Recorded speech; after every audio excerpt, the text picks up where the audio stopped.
1946, Operation High Jump. Immediately after World War II, America set off for another war in Antarctica, guised as a research project, the largest expedition to Antarctica to date. 4,700 men, 13 ships, 33 aircraft. Only half returned. The first War of the Worlds. This project was led by Rear Admiral Byrd, who barely escaped alive with the news that he had stumbled upon a lush green plot of land in the middle of Antarctica that had a huge opening inside with an ancient advanced civilization whose master stated that they were not interested in the ongoings of mankind until mankind began tampering with a certain power that is not for man, mainly that of atomic energy.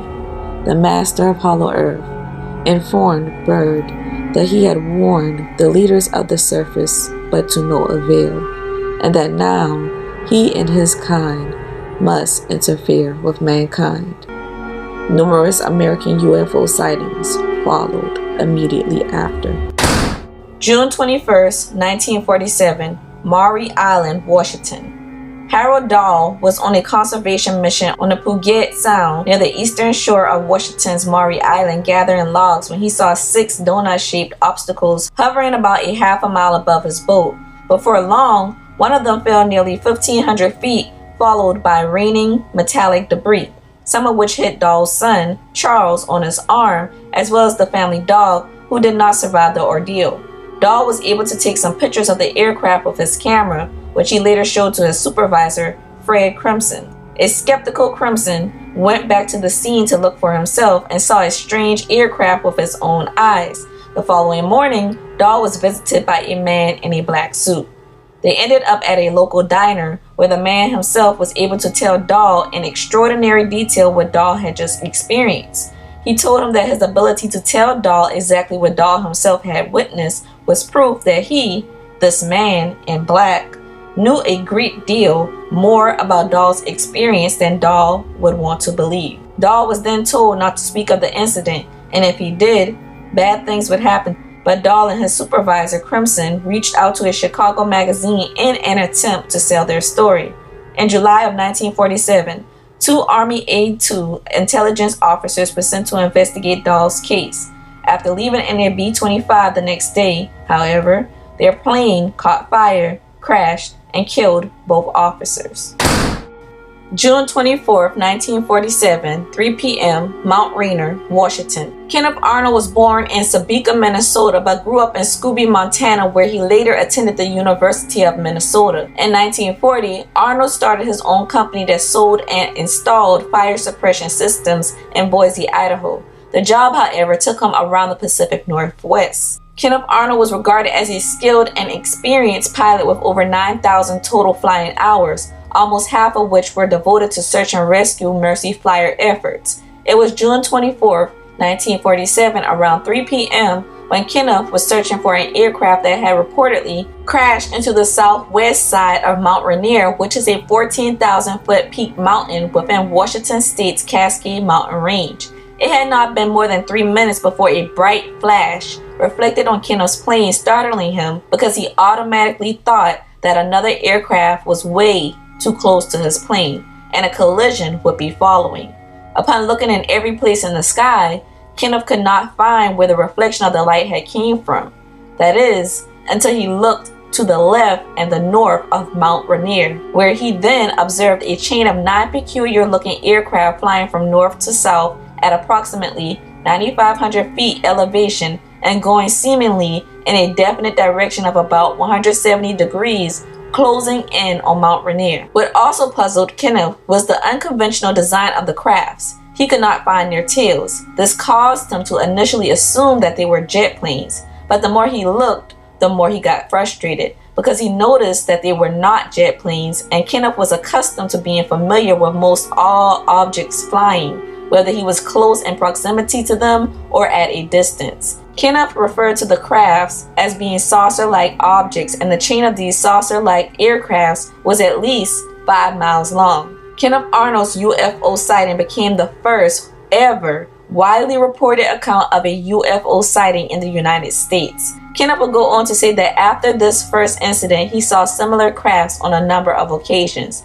No one could offer Kenneth an explanation. The U.S. military did not have any airplanes at all in the area of Mount Ranier at the time of his sighting. Soon, the United States became a stronger magnet for strange aerial objects throughout the summer months of 1947 as the infamous Roswell UFO crash of 1947 happened just a month later in early July and blew the lid off. And since that crash, technology exponentially advanced, leading to what can be called a post-World War II boom in communications technology like transistors, lasers, fiber optics, microchips, superconductors, and miracle materials like carbon fibers, leading some to think America dissected the findings from the crash and the alien that was inside of it and reproduced what they could.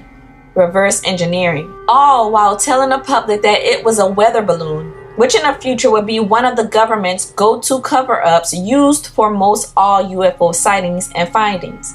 Outside of the infamous Roswell crash, however, several hundreds of reports of similar sightings to that of Kenneth Arnold's flooded in from the United States and around the world. Most described them as saucer-shaped objects.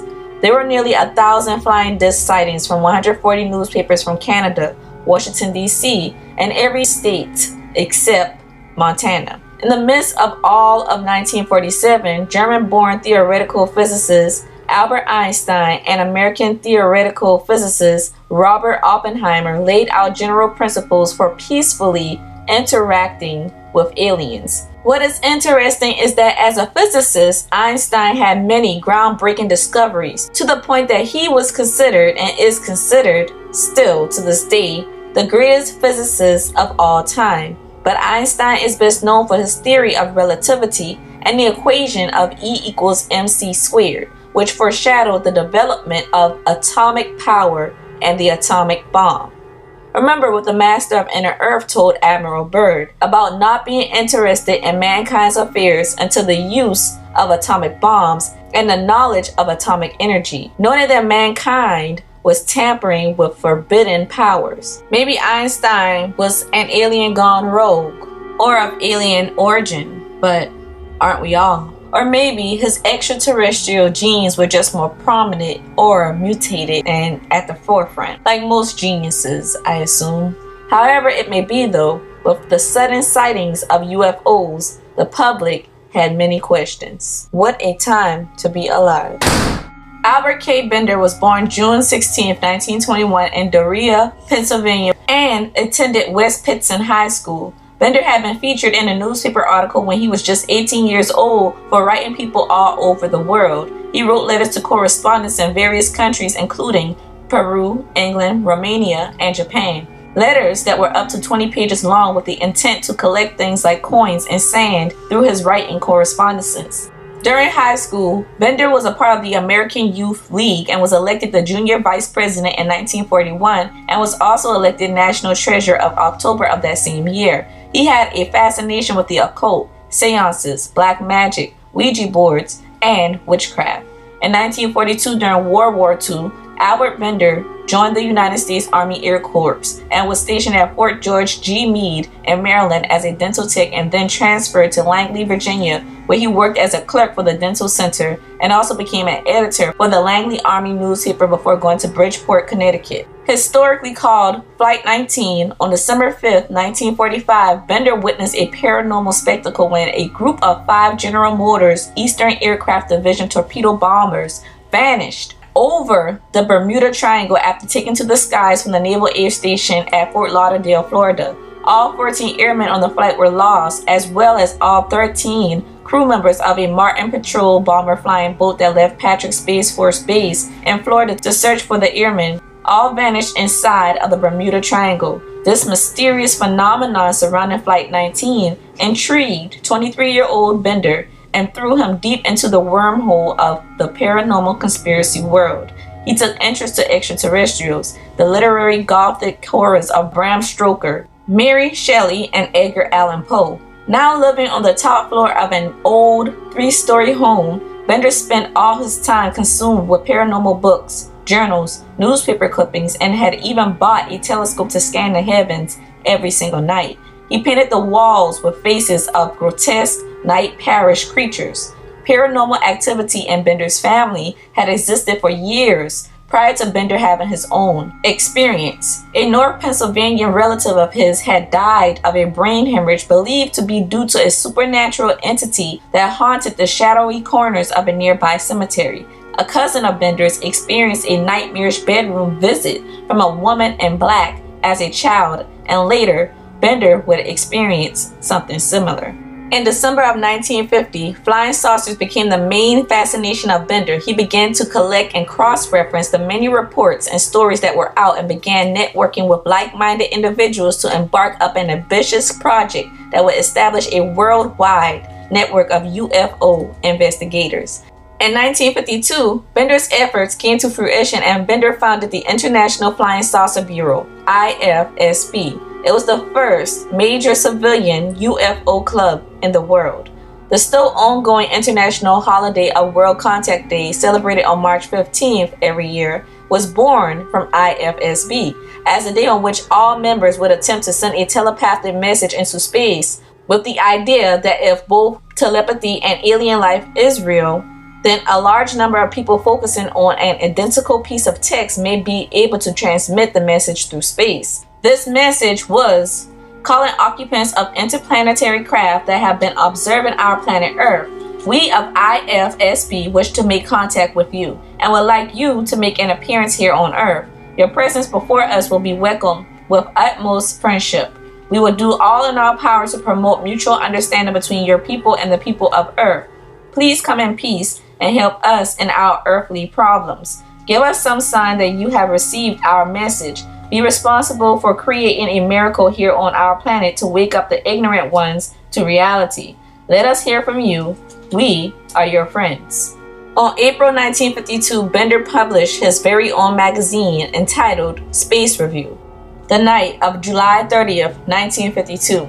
A few months after the establishment of IFSB, an anonymous phone call was made to the Bender residence while Bender's stepfather was away. Nobody spoke, but Bender was certain that somebody was on the other end of the line, listening intently in utter silence. A few days later, Bender went to the local movie theater to see a new sci-fi flick. Afterwards, while walking home late night around 2 a.m., Bender felt like a hostile figure was following him.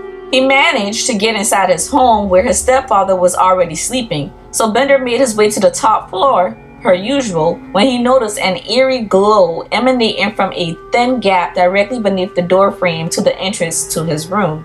When he flung open the door, a strong draft of burning sulfur hit him along with a bright, shimmering object that was hovering in his room. He recalled his eyes feeling severely irritated and turning on the light only to see that the strange object had vanished into oblivion. When Bender went to check his IFSB files, he noticed that certain files were out of place, alluding to somebody or something going through his material. Bender tried to put the event behind him, but on a dark night in November of 1952, another event occurred. He was watching a new sci-fi when he had an unsettling feeling of dread come over him. He felt like he was being watched, just as he had felt that night of July earlier that same year. Suddenly, out of the corner of his eyes, Bender was horrified to see a human-like form materialize into a nearby seat. He described the man as dressed in dark clothes, a shadowy figure that could not be considered a local, with eyes that glowed like flashlight bulbs. It was then that a feeling of dizziness overtook Bender's body. He forced his eyes closed to lessen the nausea causing his head to swirl. Upon opening his eyes, however, the being had vanished. Stunned, there was nothing Bender could do except try to refocus back on the sci-fi film. But minutes later, that same uneasy, dreadful feeling overcame him again. That being had reappeared. A glowing-eyed, well-dressed man staring coldly and harshly at Bender, who this time mustered up the strength to hightail towards the top floor to the comfort of his room.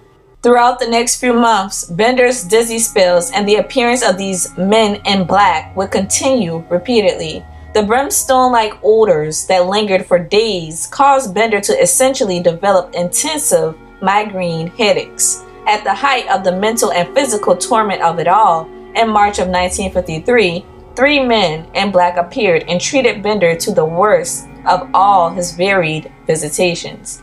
According to his initial story, these 3 men in black, whose feet did not touch the floor but rather hovered as they communicated with him telepathically, they revealed to him the dark truth behind the UFO presence in our world and told him that their human appearance was an illusion and that they capture people from Earth and use their bodies to disguise themselves. They gave Bender a metal disc, formed a circle around him, and then teleported him to a secret underground bunker in Antarctica. It was here that the figures shared insights into the nature and the origin of UFOs. The 3 men in black warned Bender in hushed but stern tones to never reveal what they had revealed to him under any circumstances, ever, unless he wished to incur whatever daily punishment they could and would carry out.